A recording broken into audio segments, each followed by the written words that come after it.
যদি আপনার সিলেবাসে কোরআন থাকতো, ক্লাস 5 পাস করে এমন প্রত্যেকটা বাচ্চা বাংলা রিডিং পারে? 5 পাস যারা করে সবাই রিডিং পারে? 6, 7, 8 পাস করলে ইংরেজিও পড়তে পারে, যোগ বিয়োগ ভাগ পূরণ অঙ্ক করতে পারে।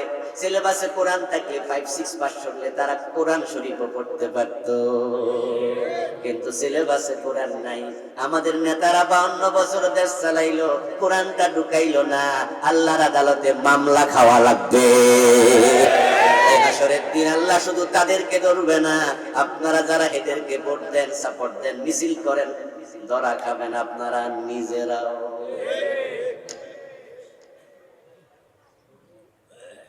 এই জন্য আমরা সতর্ক করছি, সাবধান করছি, কোরআনের সাথে চলে আসেন, কোরআন ওয়ালাদের সাথে চলে আসেন। আমরা মুসলমানরা যদি আল্লাহর কোরআন দিয়ে দেশ চালাতে চাই, কোরআন ওয়ালাদের পক্ষে চলে আসি। যারা কোরআনের বাহিরে তারা সোজা হয়ে যাবে, এবং কোরআন ওয়ালাদেরকে ঠেকানোর ক্ষমতা কোনো জালেমের থাকবে না।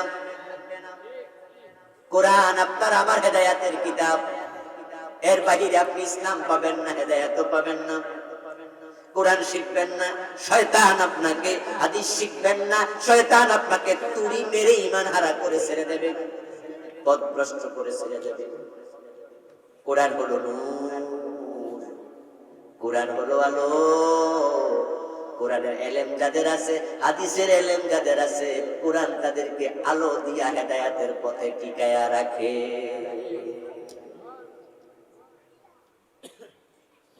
আমার প্রিয় ভাইয়ের জন্য কোরআনটাকে নিজের জীবনের পাথেও বানাবেন।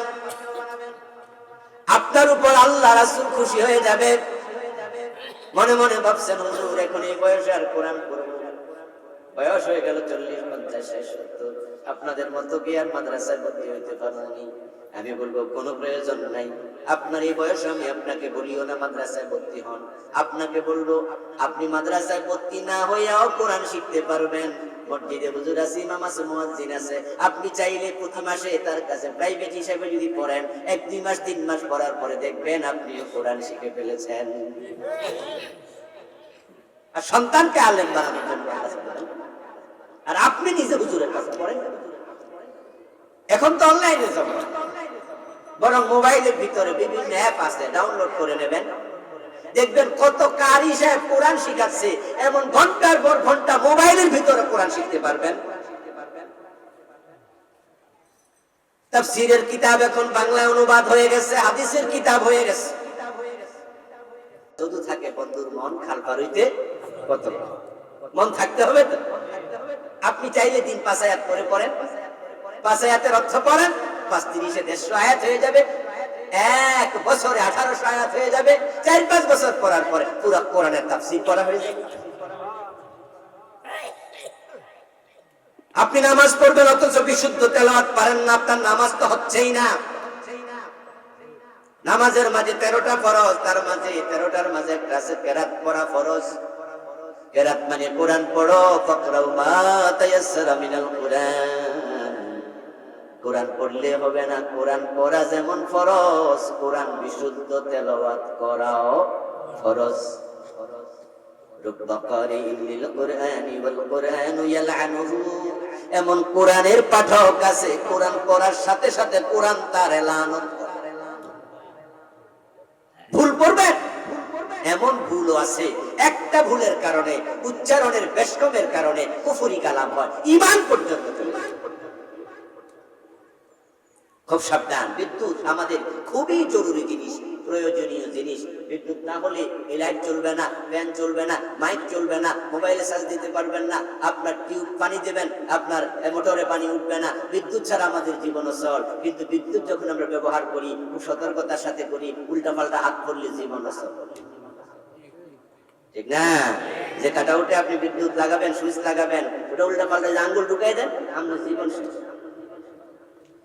যে জিনিসের গুরুত্ব যত বেশি, তার সাথে সতর্কতাও লাগবে তত বেশি। নারীরা আমাদের জীবনে খুবই প্রয়োজন। নারী না হলে আপনার মা হতো কে? আপনি কার্পেট থেকে আসতেন, আপনার সন্তান হতো থেকে, আপনার স্ত্রী হয়ে খাদেমা হতে খেদমত করতো কে?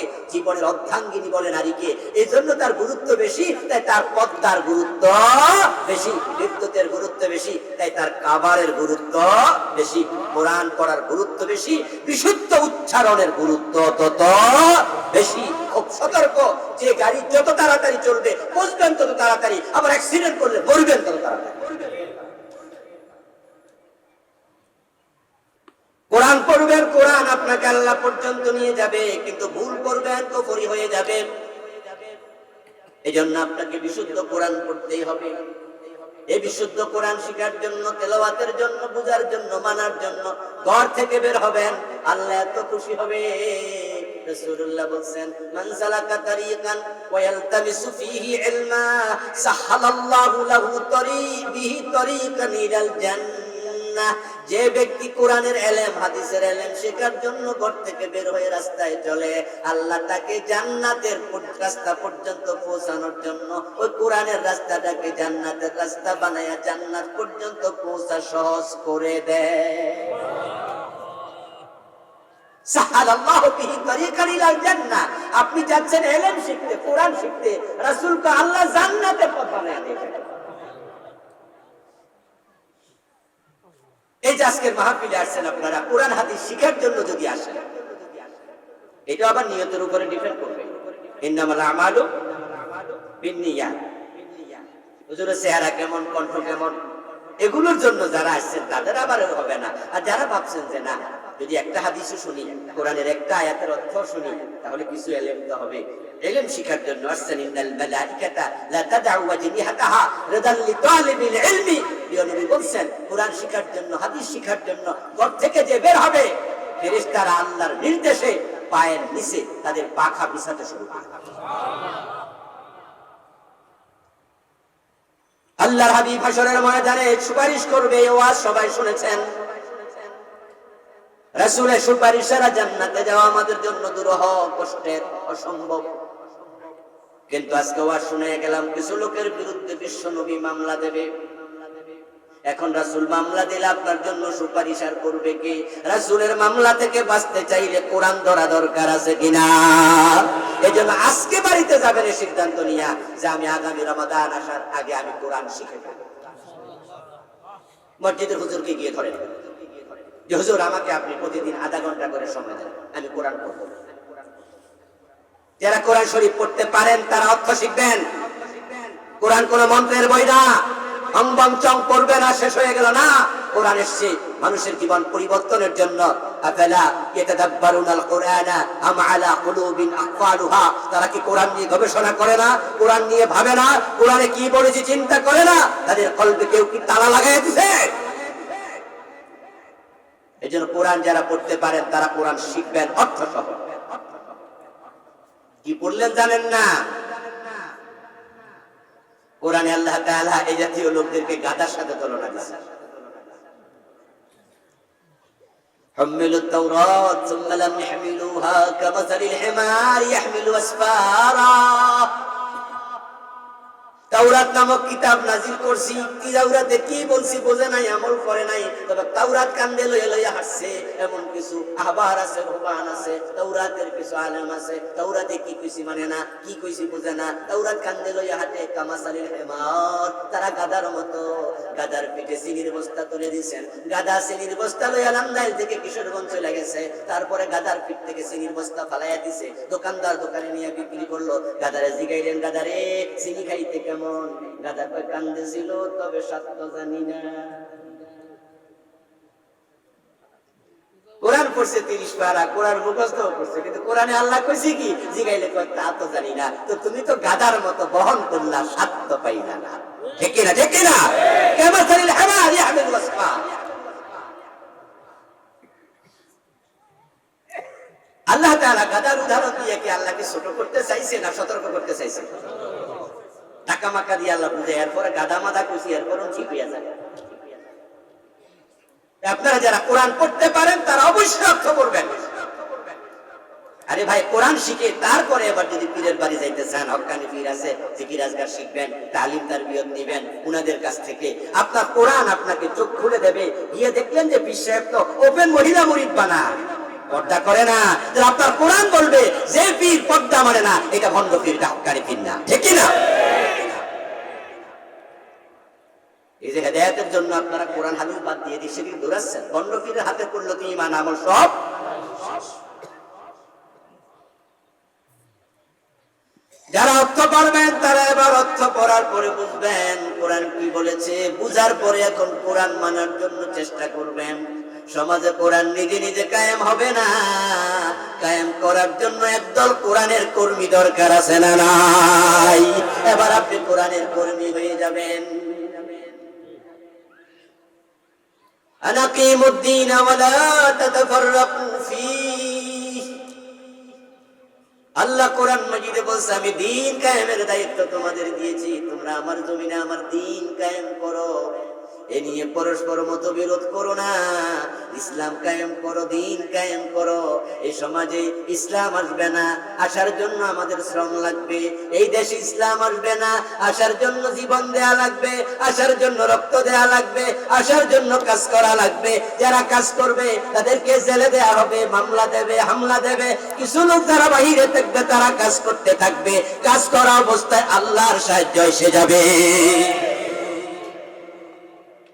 আল্লাহ নিজে নিজে কায়েম করে দেয় না, এটা আল্লাহর সিস্টেম। আল্লাহ যদি চাইতো জমিন ইসলাম কায়েম করতে আল্লাহ কতক্ষণ লাগে? আল্লাহ যদি আমাদের প্রধানমন্ত্রীর মনটা একটু ঘুরাইয়া দেয়, আর প্রধানমন্ত্রী যদি আগামীকালকে সংসদের অধিবেশন ডেকে আগামী সংসদ অধিবেশনে বলে দেয় এখন থেকে আমি বাংলাদেশ কোরআনের আইনে চালাবো, তাহলে কি আমাদের জন্য সহজ হয়ে যেত না? আমরা হুজুর এত আজার করা লাগতো না। উনি যদি বলে দিত প্রাইমারি স্কুলে, হাই স্কুলে, কলেজে, বিশ্ববিদ্যালয়ে, মাদ্রাসার মতো কোরআন হাদিস ঢুকাইয়া দিলাম, ওয়াজ করে শিখানো লাগতো না, আমাদের পরবর্তী প্রজন্ম সিলেবাসে পড়ে ঘরে ঘরে আলেম তৈরি হয়ে যেত। কিন্তু আল্লাহ কি প্রধানমন্ত্রীর মনটাকে এরকম ঘুরে গাড়িয়া ঠিক করে দেবো? এত দায়িত্ব আল্লাহ নেই নাকি? সব আল্লাহ নিলে আমরা কাম কি? আমরা না খলিফা? এই জন্য আল্লাহ তাআলা বলে কোরআনের একদল কর্মী তৈরি হবে, এই কাজ তারা করবে। আর তারা যদি এই কাজ করে, এই কাজের উসিলায় আমি আল্লাহ তাদেরকে জান্নাত দিয়ে দেব। এই কাজ যারা করবে তাদের কাজটা পথটা আমি শক্ত বানিয়ে দিছি। আর শক্ত পথে চলতে গেলে কিছু লোক শহীদ হয়ে যাবে। যারা শহীদ হয়ে যাবে কোরআনের কথা বলতে গিয়ে, কোরআনের আইন কায়েম করতে গিয়ে, আমি আল্লাহ তাদেরকে হিসাবের পরে কিয়ামতের দিন জান্নাত দেব না, তাদের মৃত্যুর সাথে সাথে শহীদদেরকে আমি জান্নাত দিয়ে দেই। এই জন্য আসুন প্রিয় ভাইয়েরা, এই মাদ্রাসা আলহামদুলিল্লাহ কোরআনের মাদ্রাসা, এখানে হেফজখানা আছে, নুরানি মাদ্রাসা আছে, সবাই সন্তানদেরকে দেবেন। এমন একজন সন্তান, আমি অনুরোধ করছি আপনাদের কাছে, এমন একজন সন্তান প্রতি বাবা রেখে যাবেন, আপনার জানাজার ইমামতি যেন আপনার সন্তান করতে পারে। পারেননি তো, সন্তানরা বড় হয়ে গেছে, তাহলে কমপক্ষে নাতি একজন হাফেজ বানান, মাওলানা বানান, আলেম বানান। কমপক্ষে ইন্টারমিডিয়েট পর্যন্ত, আলিম ক্লাস পর্যন্ত মাদ্রাসায় পড়াবেন। সেই জন্য ইসলাম বোঝে, জানাজার ইমামতি করতে পারে, দ্বীন বোঝে। এরপর ইন্টারমিডিয়েট আলিম পাশ করে ডাক্তার হোক, ইঞ্জিনিয়ার হোক, হতে পারে, কোনো বাধা নাই। কিন্তু ইসলামের মৌলিক এলেম লাগবে। আপনার জানাজার লাশ সামনে রেখে, জানাজা লাশ সামনে রেখে জানাজার নামাজে দাঁড়াইয়া সন্তান যখন বলবো আল্লাহুম্মা গফিরলি হাজ্জিনা ওমাইয়িতিনা ওয়াশাহিদিনা ওয়াগাইবিনা, ও আল্লাহ আমাদের মৃতদেরকে ক্ষমা করে দাও। আমার বাবার লাশ, মায়ের লাশ সামনে আল্লাহুম্মা গফির লাহু ওয়ারহামহু ওয়াফিহি ওয়াফু আনহু ওয়াকিম নুজুলাহু ওয়াসসি মুদখালাহু ওয়াদখিলহুল জান্নাহ ওয়াকিহি আযাবান নার। আল্লাহুম্মা গসিলহু বিল মাই ওয়াস-সালজি ওয়াল বারদি কামা ইউনাক্কাস সাওবুল আবিয়াদ মিনাদ দানাস। সন্তান দোয়া করবে, আল্লাহ আমার বাবারে ক্ষমা করো, মারে ক্ষমা করো, তাকে জান্নাত দাও, তাকে জাহান্নাম থেকে মুক্ত করো। লাশ সামনে সন্তানের প্রতিটা কথা কলিজার ভিতর থেকে বের হবে। মসজিদের ইমাম দোয়া করবে, মুখ থেকে বের হবে, সন্তানেরটা হৃদয় থেকে বের হবে। সন্তানের দোয়া যদি কবুল হয়, তোমার লাশ যে কবরে যাবে, কবরটা আল্লাহ জান্নাত বানায়া দিবে।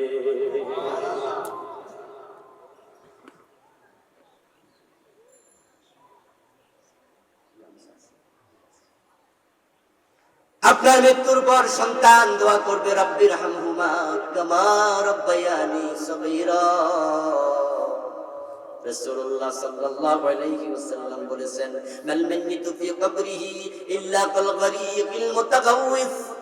কবরে মানুষ যখন চলে যায়, নদীতে নৌকা ডুবে গেলে ওই ডুবন্ত যাত্রীরা যেমন বাঁচার জন্য সাঁতার কাটে, যা পায় তা আঁকড়ে ধরে, কবরস্থ মানুষ ডুবন্ত মানুষের মতো দুনিয়া থেকে দোয়া যায় কিনা তারা অপেক্ষা করে। يعتذر دعوة تلحقه من أب وأم أو صديق أو أخ সে অপেক্ষা করে আমার বাবা, আমার মা, আমার ভাই, আমার মেয়ে, আমার ছেলে দোয়া পাঠালো কিনা। আপনি দোয়া করবেন রব্বির হামহুমা কামা রব্বায়ানি সগীরা। আল্লাহর হাবিব বলেন দুনিয়ার মানুষের দোয়াগুলো ছোট ছোট দোয়া, ছোট ছোট শব্দকে আল্লাহ পাহাড় পরিমাণ বড় করে কবরে পৌঁছাতে থাকে। অথচ এমন ছেলে বানাইয়া গেলেন, জায়গা জমিনও দিয়ে গেলেন, যে ছেলে জানাজার নামাজে এসে কেমনে নিয়ত করে নিয়তটাও জানে। আরে হুজুর যে 4টা ফরজ তো হুজুর ফরজও জানে না, বরং জানাজার নামাজে এসে হুজুরে কয় হুজুর একটু নিয়তটা কইয়া দেনছে। আর হুজুর মাইক হাতে নিয়ে বলে দেয় ইমামের পিছনে 4 তাকবীরের সাথে ফরজে কিফায়া জানাজার নামাজ পড়ছি, আল্লাহু আকবার বলে দেন। হ্যাঁ মাশাআল্লাহ হুজুর হইছে শুরু করেন। হুজুর আল্লাহু আকবার কইলো, এটা আল্লাহু আকবার কইয়া মনে মনে কয় নিয়ত শিখলাম, পরের তাহিদ মুখ হবে। 3 নাম্বার তাকবীরে তো বড় দোয়া, সেটা শিখবো কবে? আপনার সন্তান কপাল পড়া বাবার জানাজার নামাজে আল্লাহু আকবারকে খাড়াই রয়েছে, দোয়া করার সৌভাগ্য নসিবে। এজন্য আপনি দায়ী, আপনি সন্তানকে শিখান নাই। এই নুরানি মাদ্রাসাগুলোতে বক্তব্যগুলোতে দেখবেন যে ল্যাংটা ল্যাংটা বাচ্চারা এখন হাফ প্যান্ট পড়তে ঠিক করে পারে না, ওরাও কিন্তু জানাজার নামাজে কেমনে নামাজ পড়ে এটা পারে। 30-40টা হাদিস পারে, কোরআন তেলাওয়াত বিশুদ্ধ পারে। আপনার ছেলে 5, 6, 7 ওটুকু বয়সে কত সুন্দর করে কোরআন তেলাওয়াত করে। আপনি সৌভাগ্যবান বাবা যে আপনার সন্তানের হাতে আপনি মরার আগে কমপক্ষে আল্লাহর কোরআন খুলে দিতে পেরেছেন। অনেকে সন্তানদেরকে ইউনিভার্সিটি কলেজে পড়াচ্ছেন, আপনাদের প্রতি আমার স্পেশাল অনুরোধ থাকবে পড়ান আপনি ইউনিভার্সিটিতে কলেজে, কিন্তু কোরআন আপনাকে তাকে শিখাতেই, কোরআন সুন্নাহ দীক্ষা দিন, শিক্ষা দিন। প্রাইভেট পড়াবেন, নিজ উদ্যোগে পড়াবেন, সন্তান যেন আপনার জানাজার ইমাম হতে পারে, একজনকে হলো আলেম বানাবেন। আল্লাহ তৌফিক দান করুন, সবাই বলেন আমিন। সম্মানিত ভাইয়েরা, আসরের আজানের সময় হয়ে গেছে, ইনশাআল্লাহ আমরা একসাথে এখান থেকে বিদায় নেব। উঠবেন না প্লিজ, উঠবেন না।